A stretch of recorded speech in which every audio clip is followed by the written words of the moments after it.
معراج کی بات کرنے کا تو اب وقت آیا ہے، اس لیے کہ معراج کا سارا واقعہ تو مسجد اقصی کے گرد گھومتا ہے۔ سبحان الذی اسری بعبدہ لیلا من المسجد الحرام الی المسجد الاقصی۔ حضور نے معراج کی رات مسجد اقصی میں نماز پڑھائی تھی، اور ایک بار پھر سے طیبہ سے فلسطین میں آ راستہ دیکھتی ہے، پھر مسجد اقصی تیرا۔ ایک بار حضور گئے تھے مکے سے مسجد اقصی، اور پھر حضور فرماتے ہیں جب میں واپس گیا نا تو کفار میں جو کہ مسجد اقصی دیکھی ہوئی تھی تو مجھ سے پوچھنا شروع کر دیا کہ مسجد اقصی کی کھڑکیاں کتنی ہیں، دروازے کتنے ہیں، پلر کتنے ہیں۔ جب انہوں نے سوال جواب کیے تو حضور فرماتے ہیں کہ رب کریم نے مسجد اقصی کو اٹھا کے میرے سامنے رکھ دیا۔ میں دیکھتا جاتا تھا، بتاتا جاتا تھا، کہہ لوں بات کر لوں۔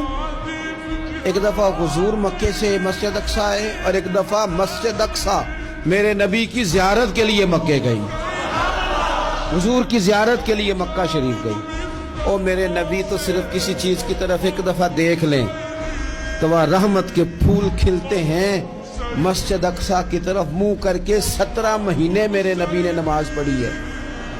مسلمانوں پتہ ہی کوئی نہیں، ہماری خبریں ہی اور ہیں، ہمارا درد ہی اور ہے، ہمیں پتہ ہی نہیں بم کہاں برس رہے ہیں، ہمیں یہ خبر ہی نہیں۔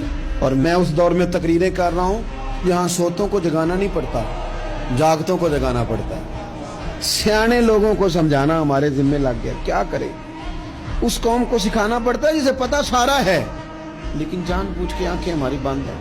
یہ مولوی کو بات کرتا تو لوگ کہتے دیکھو مولوی گالی دیتا ہے، لیکن اگر قائد اعظم محمد علی جناح کہے کہ اسرائیل امریکہ کی ناجائز اولاد ہے تو پھر تو تمہیں ہضم کر لینا چاہیے نا، پھر تو لیبرل کو بھی ہضم ہونا چاہیے نا کہ قائد اعظم نے کہا ہے، اور اس ناجائز بچے کو تم نے اتنی طاقتیں دے دی کہ وہ مسلمانوں کے قبلہ اول میں نماز پڑھنے والوں کو بھی نہ بخشے۔ کہاں گئی تمہاری وہ انسانی حقوق کی بڑی بڑی تنظیمیں، کدھر گئی؟ اور میرا پاکستانی میڈیا سے بھی سوال ہے، چند دن پہلے سیالکوٹ میں ایک واقعہ ہوا، ناانصافی ہو گئی جی، ناانصافی ہو گئی جی ایک بی بی کے ساتھ۔ ہر بندے نے شور مچایا، بڑے بڑے طوفان اٹھتے ہیں، کیوں ہوا جی کیوں ہوا؟ مسجد اقصی کی توہین ہو گئی تو پھر طوفان کیوں نہیں اٹھا؟ ٹاک شو کیوں نہیں ہوئے؟ بحثیں کیوں نہیں ہوئی؟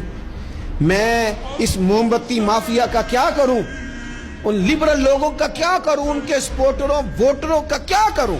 ان سیاسی جماعتوں کے کارکنوں کو کیا نام دوں کہ جو ان فضول بحثوں میں تو وقت ضائع کرتے ہیں، اور وہ مسجد اقصی؟